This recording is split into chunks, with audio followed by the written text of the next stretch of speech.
Hello everyone, welcome back to my podcast stories channel।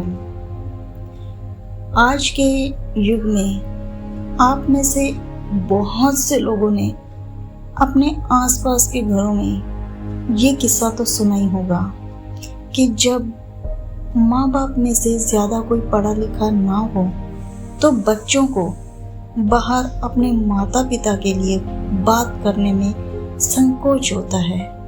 किसी से क्या कहेंगे कि हमारी माँ एजुकेटेड नहीं है या किसी का फादर है तो वो एजुकेटेड नहीं है। बहुत से लोग, ज़्यादातर ये चीज़ मिडिल क्लास घरों में देखी जाती है। आज इसी पर ही एक कहानी सुनाने जा रही हूँ। एक मध्यम वर्गीय परिवार के एक लड़के ने 10वीं की परीक्षा में 90% अंक प्राप्त किए। पिता मार्कशीट देखकर खुशी खुशी अपनी पत्नी को कहा, बना लीजिए मीठा दलिया, क्योंकि स्कूल की परीक्षा में आपके लाडले को 90% अंक मिले हैं। माँ किचन से दौड़ती हुई आई और बोली, मुझे भी बताइए, मैं भी देखती हूँ। इतने में लड़के ने फटाक से बोला, बाबा उसे रिजल्ट कहाँ दिखा रहे हैं? क्या वे पढ़ लिख सकती है? वो तो अनपढ़ है। आंखों में आए आंसुओं को पल्लू से पोंछती हुई माँ दलिया बनाने रसोई में चली गई। ये बात जब पिता ने देखी, महसूस की, तो उन्होंने लड़के के लिए कहे हुए वाक्यों में कहा, हाँ रे, तू सच कहता है, ये तो अनपढ़ है।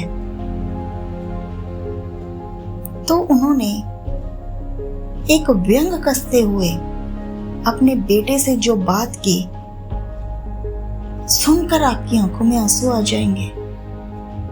उन्होंने कहा, जब हमारी शादी हुई तो 3 महीने के अंदर ही तुम्हारी माँ गर्भवती हो गई। मैंने सोचा शादी के बाद कहीं घूमने नहीं गई, एक दूसरे को ठीक से हम समझ नहीं पाए, चलो इस बार अबॉर्शन करवा के आगे चांस लेते हैं। लेकिन तुम्हारी माँ ने जोर देकर कहा, नहीं, बाद में चांस नहीं, घूमना फिरना, आपस का समझना तो आगे भी हो जाएगा, किंतु फिर इसका ये जन्म नहीं होगा।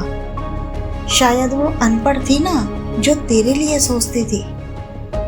जब तू गर्भ में था तो उसे दूध बिल्कुल पसंद नहीं था, किंतु तेरा स्वास्थ्य अच्छा बना रहे, हर 9 महीने पूरे वो दूध पीती रही, क्योंकि तेरा स्वास्थ्य जरूरी समझती थी वो, क्योंकि वो अनपढ़ थी ना।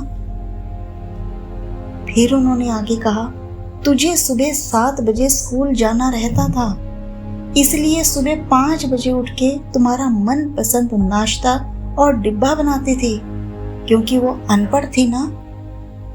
जब तुम रात को पढ़ते पढ़ते सो जाते थे तो वो तुम्हारी कॉपी, किताब, बस्ते समेटती रहती थी और तुम्हारे शरीर पर चादर ढकना नहीं भूलती थी और उसके बाद ही सोती थी, क्योंकि वो अनपढ़ थी ना। बचपन में तुम ज्यादातर समय बीमार रहते थे, तब वो रात रात भर जाग कर वापस से जल्दी उठती और सुबह के काम पर लग जाती, क्योंकि वो अनपढ़ थी ना। तुम्हें ब्रांडेड कपड़े पहनने का शौक था और तुम्हारे वो शौक पूरे करने के लिए पीछे लगी रहती थी और खुद सालों तक सस्ते से सस्ता कपड़ा 2 से 3 जोड़ी में वो गुजारा करती थी, क्योंकि वो अनपढ़ थी ना।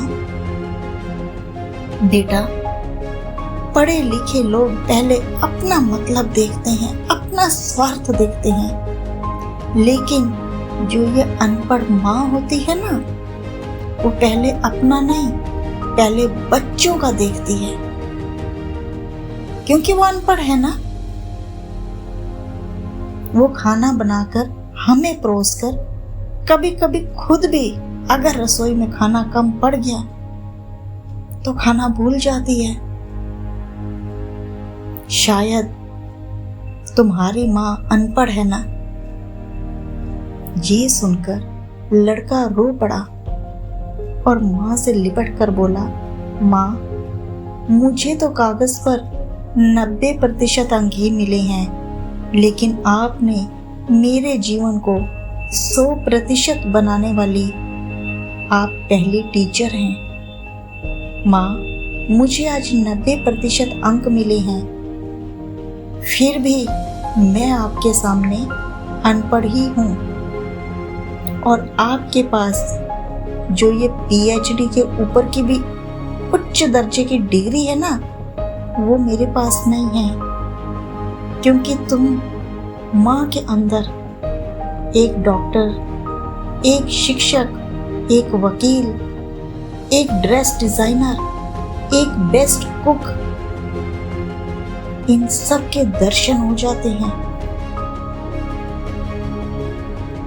आजकल की युवा पीढ़ी जो अपने अनपढ़ माता पिता से अपने फ्रेंड सर्कल में, अपने ऑफिस स्टाफ में इंट्रोड्यूस करवाने से शर्माते हैं, तो उनके लिए ये कहानी एक नसीहत है।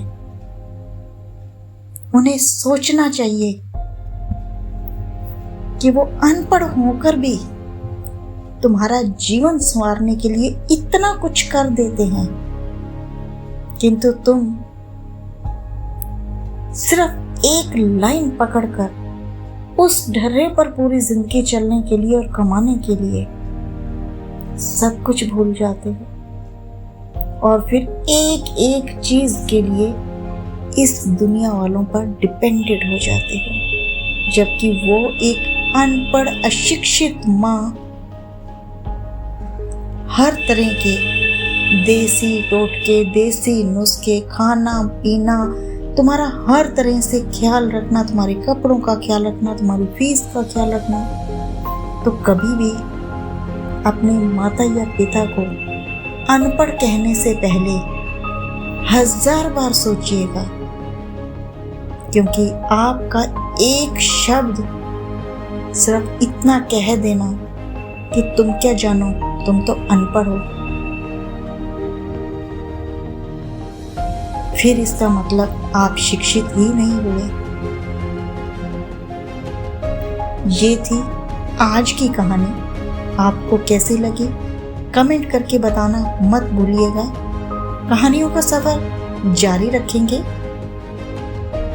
लाइक और शेयर ज़रूर कीजिएगा और आइकन बेल ज़रूर प्रेस कर दीजिएगा ताकि अगली नोटिफिकेशन आपको मिलती रहे। तब तक के लिए गुड बाय।